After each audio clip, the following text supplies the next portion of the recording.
பனிக்காலத்துல தான் நம்ம சளி பிடிக்கும்னு நினைக்கிறோம். ஆனா, வெயில் காலத்துல தான் சளி பிடிக்கும் அப்படின்னு சொல்றாங்க பொதுநல மருத்துவர்கள்.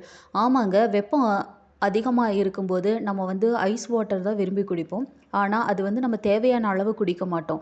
ஸோ, இதனால வந்து நம்மளுக்கு டீஹைட்ரேட் ஆகி அதனாலேயும் நம்மளுக்கு சளி பிடிக்கும். 2வது என்ன ரீசன் பார்த்தீங்கன்னா, நம்ம ரொம்ப வெயில் காலத்துல வேர்த்து வந்து உட்காருவோம். வந்த உடனே குளிப்போம். ஸோ, இந்த மாதிரி வேர்வை தலையில இருக்கும்போது நம்ம உடனே குளிக்கும்போதும் நம்மளுக்கு வந்து சளி பிடிக்கிறதுக்கான சான்சஸ் வந்து நெறையா இருக்கு. 3வது என்னன்னு பார்த்தீங்கன்னா, கடும் வெயில் காலத்தில காற்றோட ஈரப்பதம் வந்து ரொம்ப குறைவா இருக்கும். இதனால காற்று லேசாகி தூசி, துரும்பு போன்றது வந்து அதிகமா காற்றுல சுழலும். இத நம்ம சுவாசிக்கும் போதும் அலர்ஜி ஏற்பட்டு, அதனாலேயும் கூட நம்மளுக்கு ஜலதோஷம் ஏற்படலாம் அப்படின்னு சொல்றாங்க. ஸோ, இதனால நம்ம வந்து கரெக்ட்டா நம்மள ஹைட்ரேட்டா வச்சுக்கிட்டு, சில விஷயங்கள ஃபாலோ பண்றதன் மூலம் வந்து நம்ம சளி பிடிக்காம நம்மள பாதுகாத்துக்க முடியும் அப்படின்னு சொல்றாங்க நம்ம மருத்துவர்கள்.